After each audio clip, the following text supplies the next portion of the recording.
नमस्कार प्रिय विद्यार्थियों, कैसे हैं आप सब लोग। एक बार फिर से मेरे YouTube चैनल मंजू ज्ञान धारा पर आपका हार्दिक अभिनंदन है। आज हम जानेंगे काल क्या है, कितने प्रकार के होते हैं, कौन कौन से वेद हैं और परीक्षा में कहाँ कहाँ से काल से महत्वपूर्ण क्वेश्चन बनते हैं। एक अच्छे उदाहरणों के साथ जानने का प्रयास करेंगे, लेकिन उससे पहले मेरी आपसे छोटी सी एक रिक्वेस्ट है। प्लीज़ अगर मेरा वीडियो आपको पसंद आए तो लाइक एंड शेयर कर देना।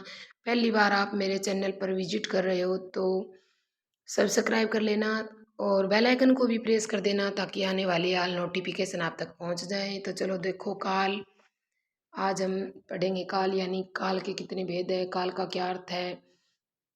काल का अर्थ होता है समय। क्या होता है काल का अर्थ, क्या होता है समय होती है क्रिया के जिस रूप से उसके होने का समय ज्ञात हो उसे क्या कहते हैं, काल कहते हैं। कोई क्रिया है जिस रूप से उसका होने का जो समय ज्ञात हो रहा है उसे हम क्या कहते हैं, काल कहते हैं। उसे हमें काल कहते हैं। अब देखो काल, जिस समय जो क्रिया संपन्न हुई है, जिस समय जो क्रिया संपन्न होती है वही उसका क्या कहलाता है, काल कहलाता है। ठीक है भाई, उसका क्या कहलाता है, काल कहलाता है। याद रखना आप, वही उसका काल है कहलाता है। यानी जिस समय जो क्रिया संपन्न होती है वही उसका काल कहलाता है। अगर क्रिया भूतकाल में संपन्न हुई है तो भूतकाल की क्रिया कहलाएगी, वर्तमान में हुई है तो वर्तमान काल की क्रिया कहलाएगी, अगर आने वाले समय में भविष्य में होगी तो भविष्य काल की क्रिया कहलाएगी। अब आपको देखने हैं काल के भेद। काल के भेद है वो कितने प्रकार के होते हैं, तो काल के भेद होते हैं 3 प्रकार के। अब आपको देखना है कौन कौन से होते हैं। नंबर 1 देखो, भूतकाल, वर्तमान काल, भविष्यत काल कह दो या भविष्य काल। ठीक है, तो अब जानेंगे भी भूतकाल क्या होता है, किसे कहते हैं भूतकाल। क्रिया के जिस रूप से बीते हुए समय का बोध होता हो, यानी कोई समय बीत गया और उसके बाद में उसके बारे में हमें ज्ञान होता हो, बोध होता हो, उसे हम क्या कहते हैं, भूतकाल है, भूतकाल कहते हैं। अब देखो भूतकाल के पहले मुख्य काल के अगर आपको भेद पूछे तो 3 बताने हैं, भूतकाल, भविष्य और वर्तमान। ठीक है, लेकिन अगर भूतकाल के भेद पूछे तो कितने होते हैं, 6 होते हैं। देखो कौन कौन से होते हैं, आपको ध्यान में रखना है।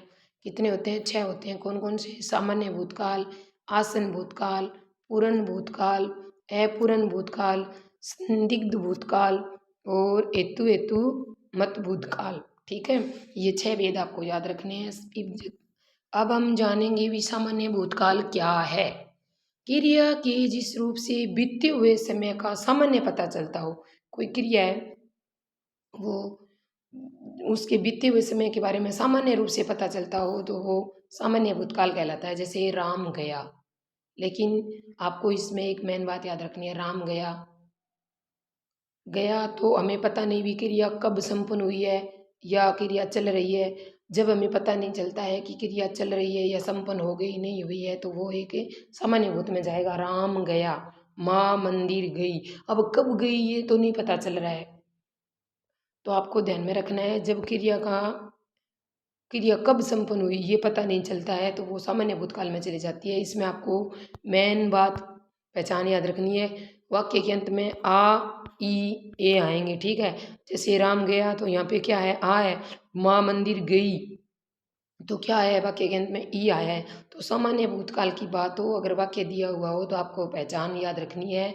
वाक्य के अंत में आ ई ए ये आएंगे तो वो सामान्य भूतकाल में जाएगा। ठीक है, अब देखो आसन भूतकाल, क्रिया की जिस रूप से यह ज्ञात हो कि कार्य अभी अभी संपन्न हुआ है, अभी अभी संपन्न हुआ है, तो इसमें आपको एक पहचान याद रखनी है। जो सामान्य भूत है काल है,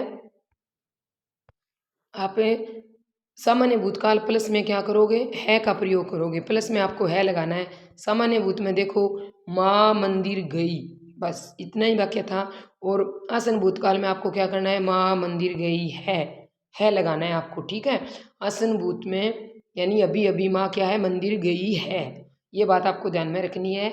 विसामान्य भूत काल प्लस में है का प्रयोग करते ही क्या बन जाएगा, आसन भूत में बदल जाएगा। जैसे सामान्य भूत में आई भी माँ मंदिर गई तो पता नहीं भी कब गई है, मतलब या जा रही है, तो जिसमें हमें क्रिया होने का पता नहीं चल रहा है वो तो जाएगा सामान्य भूत में। और माँ मंदिर गई है यानी अभी अभी गई है, यानी तो वो किस में आ जाएगा, आसन भूत में आ जाएगा। तो आपको सामान्य भूत प्लस में है लगाना है, ठीक है। अब आगे देखो, पूर्ण भूतकाल यानी क्रिया के जिस रूप से पूर्ण समाप्ति का बोध हो, यानी किसी कार्य का होने का पूर्ण समाप्ति का बोध हो, यानी क्रिया पूर्ण रूप से समाप्त हो चुकी हो तो पूर्ण भूतकाल में आएगा। तो आपको पूर्ण भूतकाल में क्या करना है, सामान्य भूतकाल की बात, सामान्य भूतकाल प्लस में चुका था, चुकी थी, चुके थे, था, थी, थे, ये आपको ध्यान में रखना है। सामान्य भूतकाल की बात आएगी और उसके प्लस में आपको क्या लगाना है, पहले सामान्य भूतकाल लिखना है, उसके बाद चुका था, चुकी थी, चुके थे या था आदि आएंगे। जैसे रमेश भोजन कर, ये यहाँ तक तो सामान्य है। भी रमेश भोजन कर, फिर चुका था लगाना है, ठीक है। आपको पूर्ण भूतकाल में याद रखना है, चुका था, चुकी थे या था, थी, थे। जैसे छात्र परीक्षा दे चुके थे, यानी जे चुके थे पहले की बात है तो भूतकाल में जाएगी। जे मतलब दे चुके थे यानी पूर्ण हो गई कोई कार्य, भूतकाल में पूर्ण होने का बोध हो रहा है तो वो पूर्ण भूतकाल में हो जाएगा। इसी प्रकार आगे देखो, अपूर्ण भूतकाल, कार्य भूतकाल में आरंभ किया था परंतु अभी समाप्त नहीं हुआ है, अपूर्ण है, अभी कार्य चल रहा है, समाप्त नहीं हुआ है। कार्य भूतकाल में आरंभ किया गया था परंतु समाप्त नहीं हुआ है। तो आपको इसमें पहचान याद रखनी है, रहा था, रही थी, रहे थे, था, ती थी या ते थे, ये आपको मेन पहचान याद रखनी है। अभी अपूर्ण भूत में आपको क्या याद रखना है पहचान में, रहा था, रही थी, रहे थे, था या ती थी या ते थे। आगे देखो, इसमें क्या वाक्य बनता है, माँ खाना बना रही थी, यानी माँ खाना बना रही थी, कार्य क्या हो गया था, पूर्ण हो चुका, मतलब अभी मतलब चल रहा है कार्य अभी। माँ खाना बना रही थी, यानी भूतकाल की बात है, माँ भूतकाल में क्या कर रही थी, खाना बना रही थी, यानी अपूर्ण है, अभी कार्य पूरा नहीं हुआ है। राम पढ़ता था, राम पढ़ता था, ऐसे आपको ध्यान में रखना है। आगे अब देखो, आगे है संदिग्ध भूतकाल। इसमें क्या होता है, इसमें संदेह प्रकट होता है, किसी मतलब क्रिया के रूप से यह संदेह प्रकट हो कि कोई कार्य भूतकाल में पूर्ण हुआ है या नहीं, इसमें संदेह प्रकट होता है। सामान्य भूतकाल प्लस में होगा, होगी, होंगे लगाना है आपको पहचान में। सामान्य भूतकाल की बात आएगी, फिर प्लस में होगा, होगी, होंगे आएगा और शायद भी आता है, ठीक है, शायद, इतना याद रखना है। जैसे रमेश घर आया, ये यहाँ तक तो क्या है, सामान्य भूत है, सामान्य भूतकाल है, रमेश घर आया, और प्लस में होगा लगा दिया तो क्या हो गया, प्लस में होगा लगा दिया तो क्या हो गया, संदिग्ध भूतकाल हो गया, ठीक है। यानी संदिग्ध भूतकाल में क्या होता है, क्रिया के रूप से यह संदेह प्रकट होता है कि कोई कार्य अभी पूर्ण हुआ या नहीं, शायद में होता है, ठीक है। शायद राम ने खाना बना लिया होगा, होगा मतलब, ठीक है। अब आगे देखो, हेतु हेतु मत भूत, हेतु हेतु मद भूतकाल, यह पता चला कि क्रिया भूतकाल में संपन्न हो सकती थी पर वह अभी नहीं हो सकी। इसमें एक शर्त होती है, आपको याद रखनी होती है, शर्त होती है, यदि वर्षा होती तो फसल हो पाती, यानी ये शर्त, इसमें शर्त होती है, ये अगर कोई कार्य ये ऐसे होता तो ये कार्य ऐसे हो जाता, मतलब हो पाता, यदि वर्षा होती तो फसल हो पाती। इसमें सिर्फ आपको एक शर्त याद रखनी है बस, तुम आते तो मैं चला जाता, यानी तुम आते तो मैं चला जाता।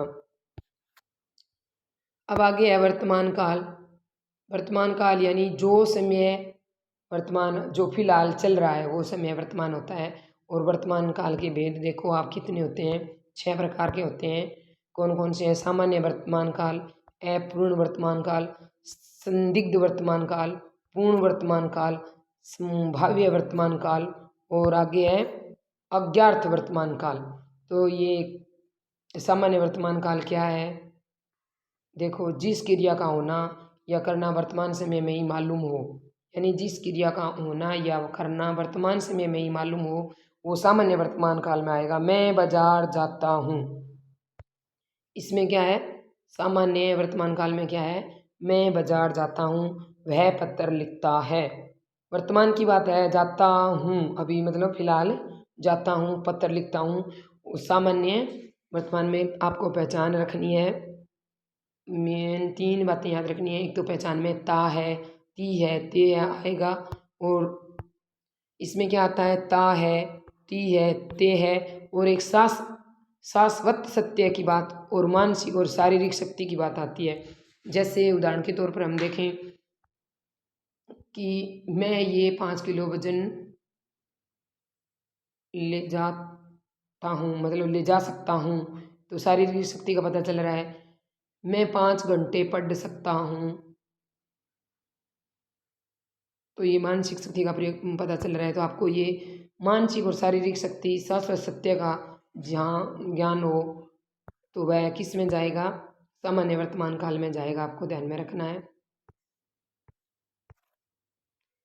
अपूर्ण वर्तमान काल, यानी अभी कोई कार्य है वो क्या है, वर्तमान की बात चल रही है, और कार्य है वो अपूर्ण है, पूरा नहीं हुआ है। कार्य करने की निरंतरता वर्तमान समय में भी जारी है।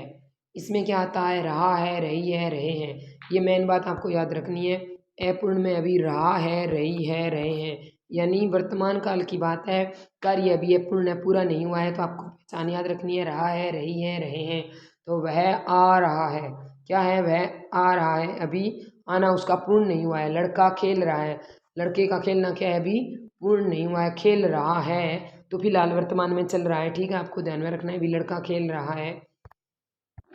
अब आगे है संदिग्ध वर्तमान काल, जिस क्रिया से कार्य के वर्तमान समय में होना या करने में संध्या प्रकट हो। जैसे रमेश पढ़ता होगा, ठीक है, मेहमान गांव से आते होंगे, इसमें संध्या होता है। ठीक है, आगे देखो नोट, इसमें आपको एक बात ध्यान में रखनी है। संदिग्ध वर्तमान में मुख्य क्रिया वर्तमान काल की रहती है तथा सहायक क्रिया के रूप में होगा, होंगे, होंगी आते हैं। ठीक है,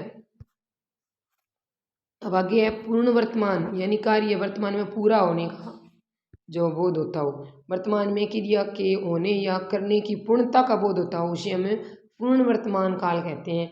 उसने खाना खाया है, यानी कार्य क्या है, वर्तमान में खाया है, पूर्ण हो गया है।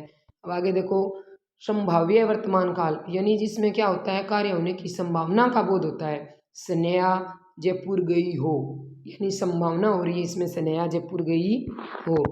अब अज्ञात वर्तमान काल, वर्तमान में अज्ञा देने या लेने के भाव का जो बोध या ज्ञान होता है उसको अज्ञात वर्तमान काल कहते हैं। यानी आज्ञा या आदेश, इसमें क्या होता है, आज्ञा या आदेश को याद रखना होता है। तुम यह पाठ पढ़ो, तुम यह पाठ पढ़ो, अभी फिलहाल में वर्तमान में ये आज्ञा मतलब हो रही है कि तुम यह पाठ पढ़ो। अज्ञात वर्तमान में क्या होता है, किसी को आज्ञा दी जाती या ले जाने का जो भाव होता है, जो ज्ञान होता है, उसे अज्ञात वर्तमान में रखा जाता है। ठीक है, अब आगे है भविष्य काल। भविष्यत काल यानी आने वाला समय, जो आगे आएगा उसके बारे में। इसके भेद देखो आप कितने होते हैं। भविष्य काल के भेद होते हैं 5। कौन कौन से, सामान्य भविष्यत काल, संभाव्य भविष्यत काल, हेतु मध्य भविष्यत काल, आगे है 7 तत्वबोधक भविष्य काल और अज्ञात भविष्य काल। अब एक एक को जानेंगे भी ये क्या क्या होते हैं। सामान्य भविष्य काल, कार्य के भविष्य काल सामान्य रूप से होना, इसमें पहचान होती है एगा, एगी, एगे, यानी कल हम दिल्ली जाएंगे, ये सामान्य भविष्य है। आगे मतलब कल जो आएगा तो हम क्या करेंगे, दिल्ली जाएंगे, इसमें ऐसे याद रखना है। ठीक है, और संभाव्य भविष्य काल यानी आने वाले समय में, आने वाले समय के अंदर,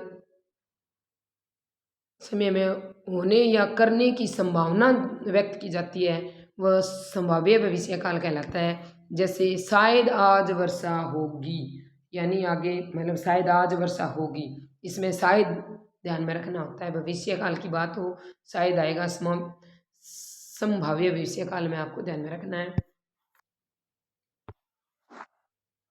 अब आगे तीसरा प्रकार है हेतु मध्य भविष्यत काल, यानी किसी कारण पर निर्भर करता है। काल का यह रूप भी 2 उपवाक्यों को जोड़ता है। कितने उपवाक्यों को जोड़ता है, 2 उपवाक्यों को जोड़ता है, और परिमाण भविष्य काल में दर्शाता है। हेतु मध्य भविष्यत काल किसी कारण पर निर्भर करता है। काल का यह रूप भी 2 उपवाक्यों को जोड़ता है और परिमाण भविष्य काल में दर्शाता है। जैसे वह पढ़ाई करे तो सफल हो सकता है, यानी अब फिलहाल जो पढ़ाई करे तो आगे क्या हो सकता है, सफल हो सकता है। ऐसे याद रखना है। 7 तोवद,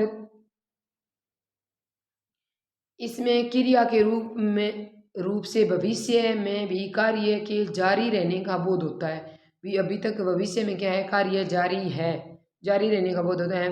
तो जैसे मैं आपका आभारी रहूँगा, यानी मैं आपका आभारी रहूँगा। आगे भविष्य की बात बताएगी, अभी मैं आपका आभारी रहूँगा, यानी कार्य अभी क्या है, जारी है। जवान देश की सेवा करते रहेंगे, आगे आने वाले भविष्य की बात में भी जवान देश की सेवा करते रहेंगे, ये आपको ध्यान में रखना है। अज्ञात भविष्य काल, आने वाले समय के लिए आज्ञा दी जाती या ली जाती है। इसमें आपको एक मेन पहचान याद रखनी है, भी आज्ञा या आदेश का फल होता है। भी तुम कल जल्दी आ जाना, यानी कल मतलब आने वाले टाइम की बात है, भविष्य की बात है, और तुम कल जल्दी आ जाना, यहाँ पर क्या दी गई है, आज्ञा दी गई है। तो मैंने ये थोड़ा आपको काल पढ़ाने का प्रयास किया है। भी काल के मुख्य भेद होते हैं 3, फिर वर्तमान के कितने होते हैं, 6 भेद होते हैं। उसके बाद भूतकाल के भी 6 भेद होते हैं और भविष्य के 5 भेद होते हैं। इस प्रकार आप इसकी पहचान याद रखना। मिलते हैं किसी नेक्स्ट वीडियो में, तब तक के लिए प्यार भरा नमस्कार। जय हिंद, जय भारत।